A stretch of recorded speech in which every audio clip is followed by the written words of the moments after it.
ఒక గొప్ప నాయకుడు లేదా ఒక తత్వవేత్త కన్నుమూసిన తర్వాత ఏం జరుగుతుంది? వాళ్ల వారసత్వం ఎవరిది? వాళ్ల జ్ఞాపకాలపై అసలు ఎవరికి హక్కుంటుంది? ఈ ప్రశ్నలకి సమాధానాలు ఒక్కోసారి చరిత్ర గతిని మార్చే గొడవలకు, కొన్నిసార్లు యుద్ధాలకు కూడా దారితీస్తాయి.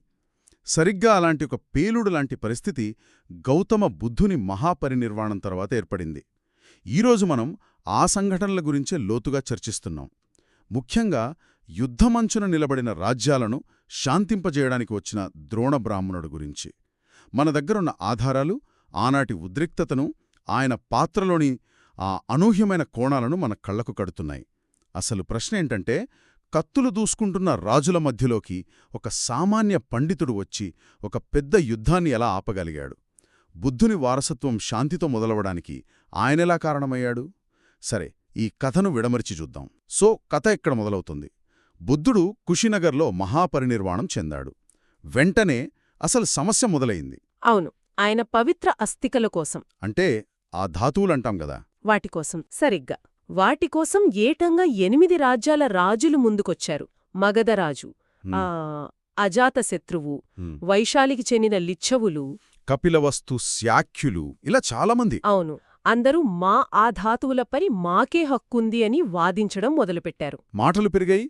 పరిస్థితి ఎంతదాకా వచ్చిందంటే, అందరూ తమ తమ సైన్యాలతో కుషినగరం చుట్టూ మోహరించారు. జీవితాంతం శాంతిని, అహింసను బోధించిన వ్యక్తి అవశేషాల కోసం రక్తపాతం జరగడానికి రంగం సిద్ధమైంది. వినడానికి వింతగా ఉంది గదా? ఖచ్చితంగా. కాని ఇక్కడ మనం ఒకటి గుర్తుపెట్టుకోవాలి. ఆ రోజుల్లో రాజ్యం, మతం వేరు కాదు. ఆ ధాతువులు అంటే అవి కేవలం అస్థికలు కావు. అవి బుద్ధుని శక్తికి, ఆయన బోధనలకు సజీవ ప్రతీకలు. అంటే ఒక రకమైన సింబల్ లాగా అన్నమాట. సరిగ్గా. ఒక పవిత్రమైన ధాతువు తమ రాజ్యంలో ఉంటే అది కేవలం ఆధ్యాత్మిక బలం కాదు, అదొక రకమైన దైవీక ఆమోదం, ఒక డివైన్ శాంక్షన్ లాంటిది. దానివల్ల లాభమేంటి వాళ్ళకి? పంటలు బాగా పండుతాయని, రాజ్యం సుభిక్షంగా ఉంటుందని, శత్రువుల నుంచి రక్షణ ఉంటుందని ప్రజలు, రాజులు బలంగా నమ్మేవారు. నిజమే. కాబట్టి రాజులకు అది గౌరవంతో పాటు ఒక రాజకీయ అవసరం కూడా. అందుకే ప్రాణాలు పణంగా పెట్టడానికైనా సిద్ధపడ్డారు. అంటే అది అధికారం, ఆధ్యాత్మికత, రాజకీయాల కలయిక అన్నమాట. ఈ భీకరమైన వాతావరణంలోకి ద్రోణుడు అనే బ్రాహ్మణ పండితుడు ప్రవేశించారు. అవును, ఆయన రాజు కాదు, సేనాధిపతి కాదు. కేవలం కుశీనగర్లో అందరూ ఎంతో గౌరవించే ఒక ఆచార్యుడు. జంబూద్వీపంలోని ఎందరో ప్రముఖులకు గురువు అని కూడా అంటారు. ఒక్క నిమిషం, ఇక్కడ నాకో సందేహం. ఆయన ఎంత పండితుడైతే మాత్రం అక్కడ కత్తులతో సిద్ధంగా ఉన్నది రాజులు. యుద్ధం తగదు అని చెప్పగానే తలలూపి వెళ్ళిపోతారా? మంచి ప్రశ్న. ఆయన మాటలకు అంత విలువ ఎలా వచ్చింది? కేవలం ఆయన గొప్ప గురువు అనగానే సరిపోతుందా? లేదు, ఆయన కేవలం హితవు చెప్పలేదు. ఆయన వాళ్ల అధికారాన్ని సవాలు చేయలేదు. బదులుగా వాళ్లు మర్చిపోయిన నైతికతను గుర్తుచేశారు. అది ముఖ్యం. కోపంతో, ఆవేశంతో ఉన్న రాజుల ముందు నిలబడి, ఓ రాజాధిరాజులారా, మనం పూజించే బుద్ధుడు క్షమను, సహనాన్ని జీవితాంతం బోధించారు. అటువంటి శాంతిమూర్తి పవిత్ర దేహం కోసం మీరిలా ఒకరినొకరు చంపుకోవడం భావ్యమా అని నిలదీశారు. అంటే నేరుగా వాళ్ల మనస్సాక్షినే ప్రశ్నించారన్నమాట. అవును, ఇక్కడ అసలు విషయం అధికారం కాదు, అధికారికత. ద్రోణుడు రాజుల కత్తి అధికారాన్ని ప్రశ్నించలేదు, బుద్ధుని బోధనల నైతిక అధికారికతను వాళ్ల ముందు పెట్టారు. వాళ్ల సొంత విలువలనే వాళ్లకు గుర్తుచేయడం, ఇది చాలా శక్తివంతమైన ఆలోచన. సంక్షోభంలో ఉన్న నాయకులకు వాళ్ల సొంత విలువలేనే తిరిగి గుర్తుచేయడం ఆయుధాల కన్నా శక్తివంతమైన వ్యూహం అని ఈ కథ చెబుతోంది. ఆయన మాటల్లోని నిబద్ధత, ధైర్యం, అది ఆ రాజులను ఒక్క క్షణం ఆలోచింపజేసి ఉంటుంది. అయినా కేవలం ఆ మాటలతోనే సైన్యాలు వెనక్కి తగ్గాయా? ఇదింకా నమ్మశక్యంగా లేదు. లేదు, అక్కడితో ఆగలేదు. మనకు లభించిన ఆధారాల ప్రకారం ఆయన మాటలతో పాటు ఒక అద్భుతమైన కార్యం చేశారు. అదేంటి? దాని పేరు ద్రోణ గర్జితం. గర్జితమా? అంటే యుద్ధ గర్జన లాంటిదా? కాదు కాదు. ఆయన ఒక ఎత్తైన ప్రదేశంపై నిలబడి సింహ గర్జనలాంటి గంభీరమైన స్వరంతో దాదాపు 1200 పదాలతో కూడిన ఒక సుదీర్ఘ కవితను గానం చేశారు. ఒక కవితనా? అవును. అందులో బుద్ధుని గుణగణాలు, ఆయన కరుణ, జ్ఞానం గురించి వర్ణించారు. ఆ దృశ్యం ఊహించండి. ఊహించుకుంటుంటేనే అద్భుతంగా ఉంది. ఒకవైపు యుద్ధానికి సిద్ధమైన సైన్యాలు, మరోవైపు ఒక పండితుడి గొంతు నుండి వెలువడుతున్న బుద్ధుని కీర్తన. వాతావరణం మొత్తం మారిపోయి ఉంటుంది. అంటే అదొక ప్రదర్శన లాంటిదా?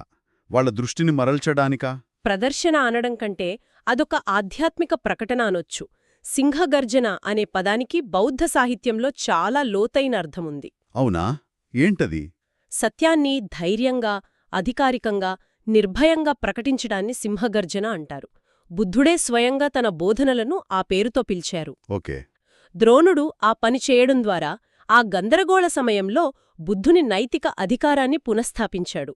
ఆ గర్జన తర్వాతే రాజులందరూ తమ ఆయుధాలను కిందపెట్టి ద్రోణుణ్ణి తమ మధ్యవర్తిగా, తీర్పుకర్తగా అంగీకరించారు. మీరే మాకు న్యాయం చెయ్యండి అని ఆయన కాళ్లపై పడ్డారు. అద్భుతం. అంటే ఆ గర్జనతో రాజులందరూ శాంతించారు. సమస్య దాదాపు పరిష్కారమైనట్టే. మరి ఆ పంపకం ఎలా జరిగింది? ఎందుకంటే 8 మంది రాజులు, అందరూ సమానంగా శక్తివంతులు. నిజమే. ఎవరికి ఎక్కువ తక్కువైనా మళ్లీ గొడవ మొదలవచ్చు. ద్రోణుడు చాలా చాకచక్యంగా వ్యవహరించారు. ఆయన ఆ పవిత్ర ధాతువులను తూకం వేసి ఖచ్చితంగా 8 సమాన భాగాలుగా విభజించారు. ఎవరికి అనుమానం రాకుండా. అవును, ఎవరికీ అన్యాయం జరగలేదని రాజులందర్నీ ఒప్పించారు. వాళ్లు సంతృప్తిగా తమ తమ వాటాలను తీసుకుని రాజ్యాలకు బయల్దేరారు. అక్కడ వాళ్ళు ఆ ధాతువులపై స్తూపాలను నిర్మించుకున్నారు. కరెక్ట్. ఇంత చేసి ఆ మహాసంక్షోభాన్ని ఆపిన ద్రోణుడు తనకోసం ఏమి తీసుకున్నాడు? ఆయన కేవలం ఆ ధాతువులను కులిచిన ఖాళీ పాత్రను, అంటే కుంభాన్ని మాత్రమే తీసుకున్నారు. పాత్రను మాత్రమేనా? అవును. దానిపై ఆయనొక స్తూపాన్ని నిర్మించారు. అంటే బుద్ధుని అవశేషాలు లేదా ఆయనకు సంబంధించిన పవిత్ర వస్తువులపై నిర్మించే గుమ్మటంలాంటి కట్టడం. ఆ పాత్రపై కట్టారు కాబట్టి దానికి చరిత్రలో కుంభస్తూపం అని పేరొచ్చింది. ఆయన నిస్వార్థానికి అది ఒక శాశ్వత చిహ్నంగా నిలిచిపోయింది. కథ ఇక్కడితో సుఖాంతం అనిపిస్తోంది. ఒక నిస్వార్థపరుడైన పండితుడు తన జ్ఞానంతో ప్రపంచాన్ని కాపాడాడు. కాని కథలో ఇంకేమైనా మలుపులున్నాయా? ఉన్నాయి. ఇక్కడే కథ మరింత ఆసక్తికరంగా మారుతుంది. చెప్పండి. ఆధారం ప్రకారం ఆ విభజన సమయంలో ద్రోణుడు అంత నిస్వార్థంగా ఏవీ లేరు. అవునా? ఆయన చాలా చాకచక్యంగా బుద్ధుని కుడికన్ను, కుడివైపు కొరపన్ను వంటి కొన్ని అత్యంత ముఖ్యమైన ధాతువులను ఎవ్వరూ చూడకుండా తన తలపాగాలో దాచుకున్నారు. అయితే ఇక్కడొక ట్విస్ట్ ఉందన్నమాట. అవును. నేను కథ సుఖాంతం అనుకున్నాను. ద్రోణుడు నిస్వార్థంగా పాత్ర మాత్రమే తీసుకుని వెళ్ళిపోయారని అనుకుంటే ఆయన కూడా కొన్ని దాచుకోవాలని చూశారా? ఇది కథను మరింత మానవీయంగా మారుస్తోంది. ఆయన కూడా మనలాంటి వ్యక్తే అనిపిస్తోంది. ఖచ్చితంగా. కాని కథ ఇక్కడితో ఆగలేదు. ఇంకా? ఈ విషయాన్ని దేవతల రాజైన శక్రుడు, అంటే మనకు తెలిసిన దేవేంద్రుడు, స్వర్గం నుంచి గమనిస్తున్నాడు. ఆ ధాతువుల అపారమైన శక్తిని, విలువను గుర్తించి వాటిని భద్రపరిచే అర్హత ఒక సాధారణ మానవుడైన ద్రోణుడికి లేదని భావించాడు. అంటే దేవతలు జోక్యం చేసుకున్నారన్నమాట. అవును. వెంటనే ఆయన అదృశ్య రూపంలో వచ్చి ద్రోణుడి తలపాగనించి ఆ ధాతువులను తీసుకుని స్వర్గంలోని చూడామణి చైత్యంలో భద్రపరిచాడని బౌద్ధ గ్రంథాలు చెబుతున్నాయి. అంటే కొన్ని అత్యంత పవిత్రమైన అవశేషాలు మానవుల ఆరాధనకు అతీతంగా దేవతల స్థాయిలో ఉండాలనేది ఒక నమ్మకం. సరిగా. ఈ కథ వింటుంటే అసలు ద్రోణుడికి బుద్ధుడి మీద ఇంత భక్తి, ఇంత అనుబంధం ఎలా కుదిరిందనిపిస్తుంది. ఆయన కేవలం బోధనలు విని ప్రభావితుడయ్యాడా, లేక వాళ్ళిద్దరూ ఎప్పుడైనా కలిశారా? అంతగా కట్టుబడి ఉండటానికి కారణమేంటి? కలిశారు. ఆ కలయికే ద్రోణుడి జీవితాన్ని మార్చేసింది. నిజంగానా? ఆధారం ప్రకారం ద్రోణుడు ఒకసారి ఉక్కట, సేతవ్య అనే నగరాల మధ్య ప్రయాణిస్తుండగా నేలమీద కొన్ని వింతైన పాదముద్రలు చూశారు. పాదముద్రల్లా? వావ్! ఆయన ఒక పెద్ద పండితుడు, శాస్త్రాలన్నీ చదివినవాడు. మహాపురుషులకుండే 32 శారీరక లక్షణాల గురించి ఆయనకు బాగా తెలుసు. అవును. ఈ పాదముద్రలు ఖచ్చితంగా ఒక చక్రవర్తివి లేదా ఒక మహాజ్ఞానివి అయ్యుండాలని ఆయనకు వెంటనే అర్థమైంది. అంటే కేవలం కాలి గుర్తులను చూసి మనిషిని అంచనా వేశారన్నమాట. చాలా ఆసక్తికరంగా ఉంది. తర్వాతేం జరిగింది? ఆయన ముద్రలను అనుసరిస్తూ వెళ్లారు. కొంత దూరంలో ఒక చెట్టు కింద అత్యంత ప్రశాంతంగా, గంభీరంగా ధ్యానం చేసుకుంటున్న బుద్ధుణ్ణి చూశారు. ఆ క్షణం ఎలా ఉండింటుందో! ఆయన తేజస్సు, ఆయన చుట్టూ ఉన్న ప్రశాంత వాతావరణం చూసి ద్రోణుడు అక్కడే ఆగిపోయారు. ధ్యానం పూర్తయ్యాక ఆయన బుద్ధుడు దగ్గరికి వెళ్లి ఎన్నో ప్రశ్నలడిగారు. ఏమడిగారు? ఒక మహాపురుషుడి లక్షణాల గురించి, జీవిత పరమార్థం గురించి వాళ్ళిద్దరి మధ్య లోతైన సంభాషణ జరిగింది. బుద్ధుని సమాధానాలు, ఆయన జ్ఞాన తేజస్సు చూసి ద్రోణుడు పూర్తిగా మారిపోయారు. అప్పుడే శిష్యుడుగా మారిపోయారా? అంతకంటే ఎక్కువ. అక్కడికక్కడే బుద్ధుని బోధనల ద్వారా ఆయన అత్యున్నత ఆధ్యాత్మిక స్థితులలో ఒకటైన అనాగామి ఫలాన్ని పొందారు. అనాగామి అంటే? అంటే ఆయన మళ్ళీ ఈ భూమిపై మానవ రూపంలో జన్మించరు. ఆయన బుద్ధుని బోధనల శక్తిని స్వయంగా అనుభవించారు. ఓకే. అందుకే ఆయన వారసత్వాన్ని కాపాడటానికి ప్రాణాలకు తెగించి నిలబడ్డారు. అప్పుడర్థమైంది. ఆయనది కేవలం పుస్తక జ్ఞానం కాదు, అనుభవపూర్వకమైన భక్తి. అయితే ఈ కథ మొత్తం మనకేమి చెప్తోంది? ఒక పెద్ద యుద్ధానికి దారితీయాల్సిన వివాదం ఒకే ఒక్క పండితుడి వివేకం, సమయస్ఫూర్తి వల్ల శాంతియుతంగా పరిష్కారమైంది. ఖచ్చితంగా.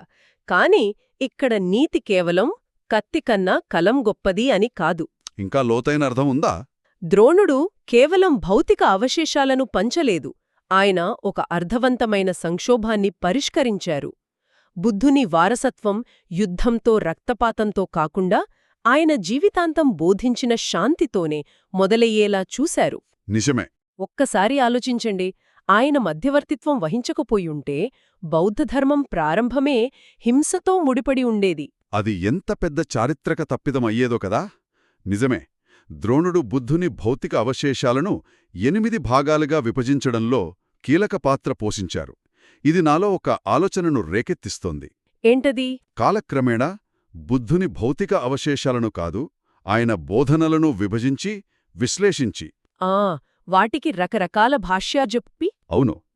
హీనయానం, మహాయానం, వజ్రయానం వంటి వివిధ సిద్ధాంతాలుగా, శాఖలుగా మార్చిన ద్రోణులు ఎవరై ఉంటారు? మంచి పాయింట్. ఒక గొప్ప తత్వవేత్త ఆలోచనలు శతాబ్దాలుగా ఎలా విభజించబడతాయి, పంచబడతాయి, ఒక్కోసారి ఎలా కొత్త రూపాలను సంతరించుకుంటాయి, ఇది ఆలోచించాల్సిన విషయమే.